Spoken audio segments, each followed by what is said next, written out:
Oi, meu nome é Lucimar e o nosso assunto hoje é perseverança.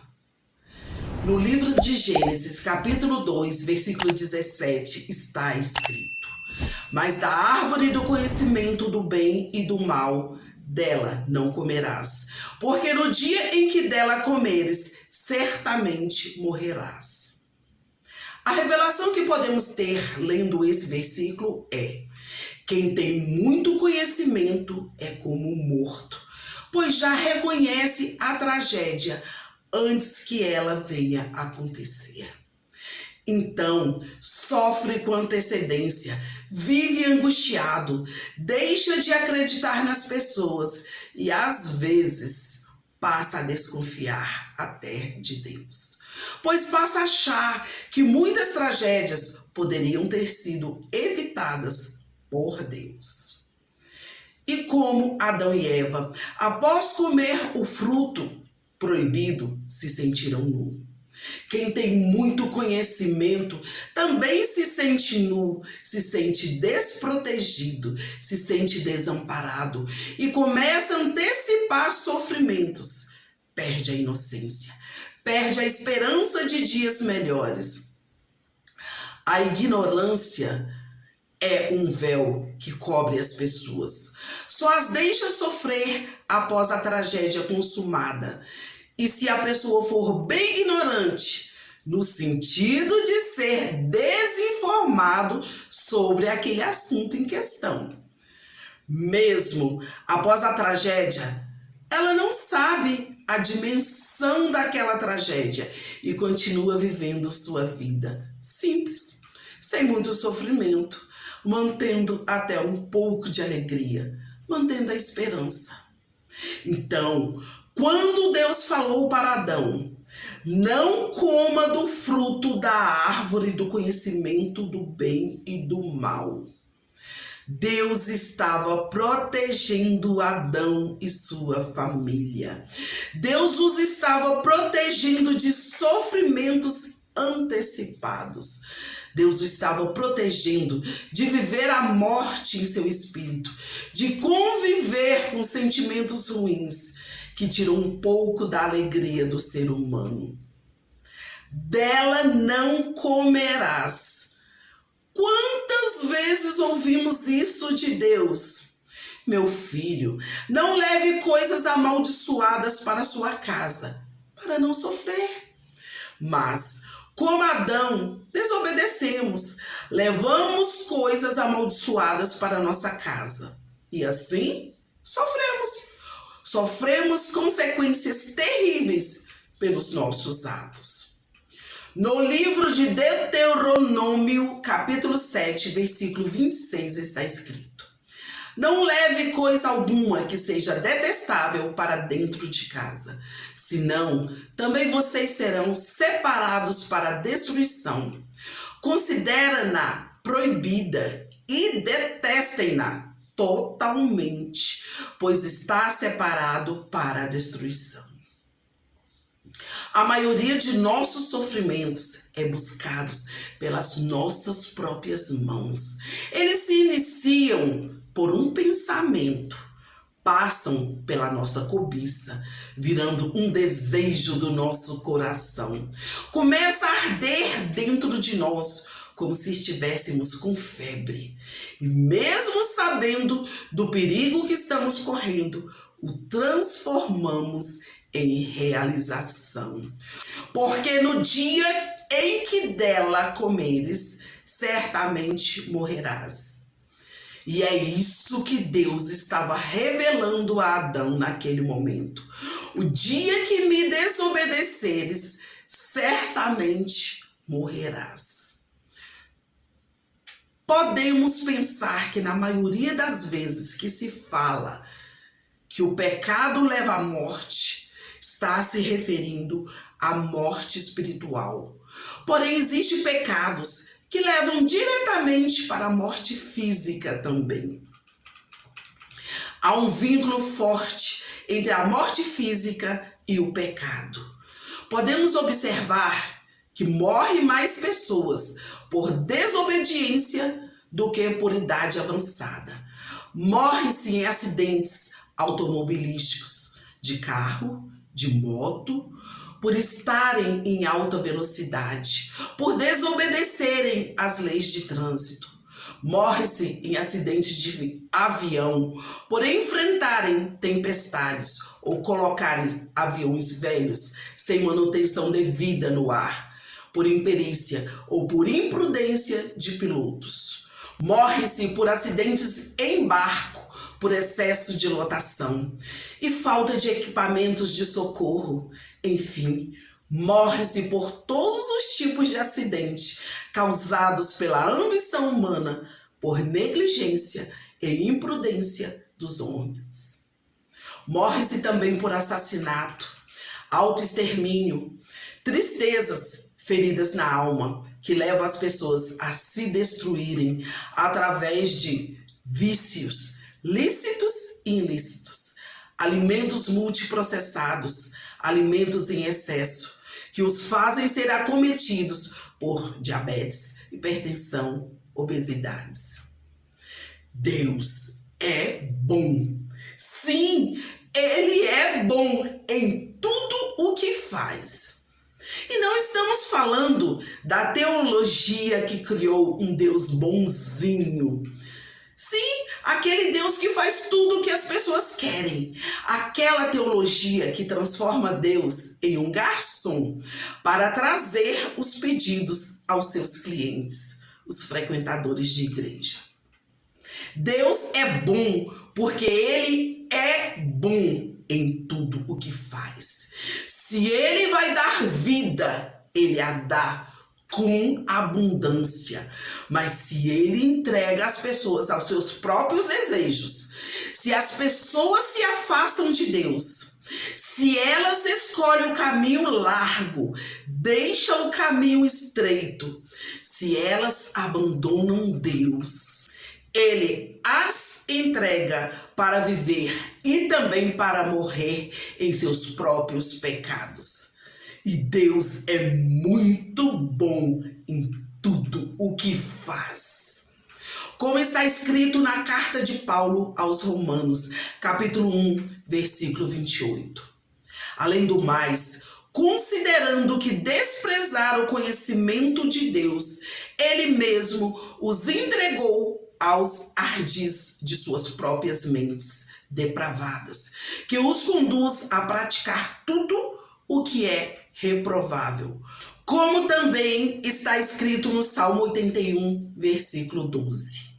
Por isso os entreguei a seu próprio coração teimoso, a fim de que seguisse seus intentos e desejos. Mas para toda dor existe um remédio, para todo mal existe um bem. E na vida do homem, na vida da mulher, o melhor remédio se chama arrependimento dos pecados cometidos.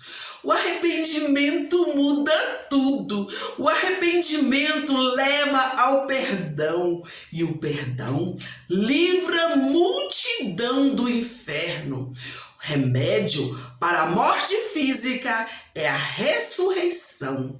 E neste momento, para nós, a ressurreição de Jesus Cristo, que morreu em nosso lugar, que morreu pelos nossos pecados e ressuscitou ao terceiro dia, nos dando esperança que um dia ressuscitaremos com Ele.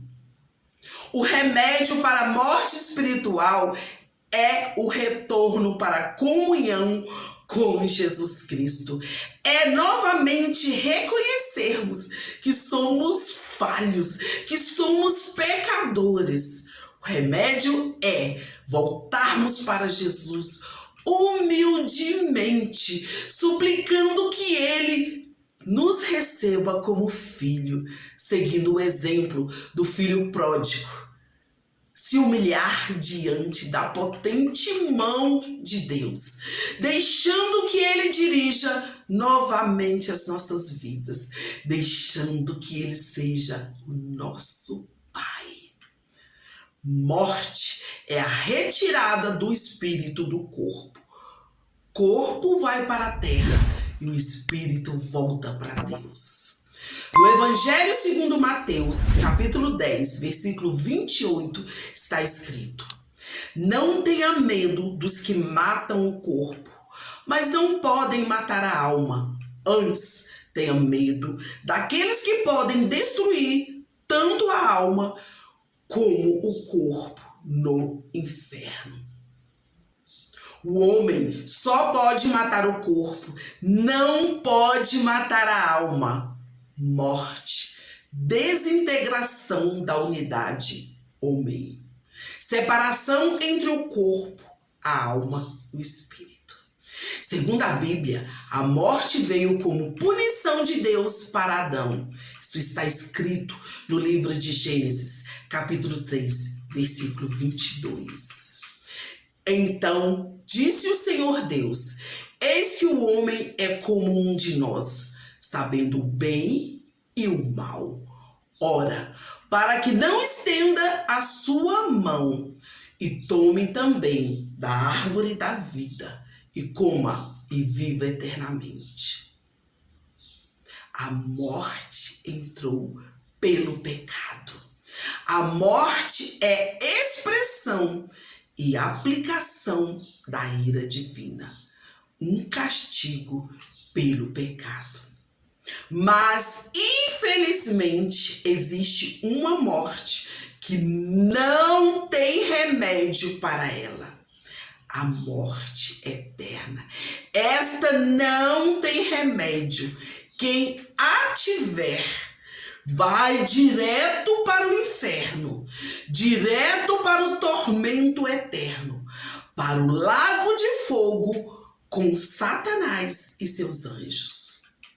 Então, o que temos que fazer é procurarmos a vida enquanto estamos vivos.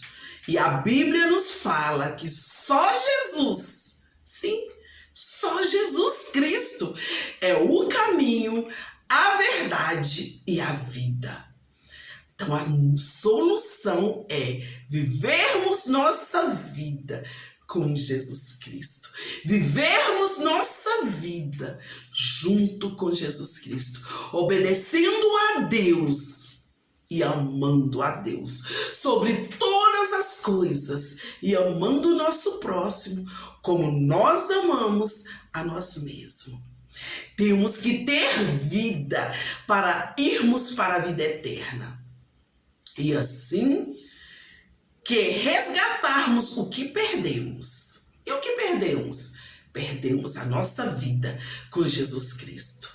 Poderemos anunciar a outros o que Deus fez em nossas vidas. Quem tem muito conhecimento é como morto. Sofre por antecipação. Sofre a morte mesmo sem ela acontecer. Sofre algumas doenças mesmo sem as ter. Pois já reconhece a tragédia antes que ela venha acontecer. Não é errado ter muito conhecimento. É uma escolha de vida. Estudar muito ou só o bastante para ter um emprego, para ter um sustento. Porém, temos que saber que tudo na nossa vida tem um preço. Nossa vida é o resultado de nossas escolhas. Mas o primordial da nossa vida é que devemos ter conhecimento a respeito de Deus e de sua palavra. A respeito de como obter a vida eterna. Em Provérbios, capítulo 3, versículo 1 e 2, está escrito: Filho meu, não te esqueça dos meus ensinos, e o teu coração guarde os meus mandamentos, porque eles acrescentarão anos de vida e paz. Devemos ser crentes em Deus, confiar que Ele é soberano em tudo, que Ele está no controle de tudo.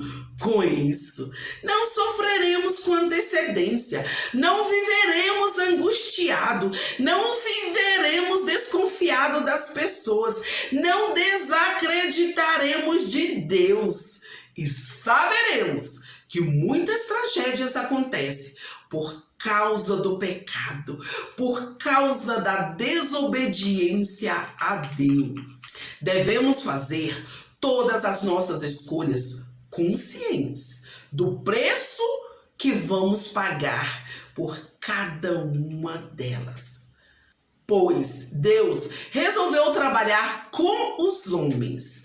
Ele nos deu o direito à escolha, o livre-arbítrio.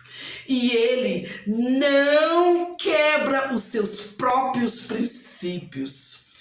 O segredo da vida, então, é fazermos nossas escolhas conscientes, nos arrependermos dos nossos pecados, caminharmos lado a lado com Jesus Cristo, não levarmos coisas contaminadas para nossa casa, não compactuarmos com o pecado. O segredo é perseverar até o fim. Em 2 Timóteo, capítulo 2, versículo 12, está escrito: se perseverarmos com Ele, também reinaremos. Se o negarmos, também Ele nos negará. E ainda no Evangelho segundo Mateus, capítulo 24, versículo 13, está escrito: mas aquele que perseverar até o fim, este será salvo. Que Deus te conceda a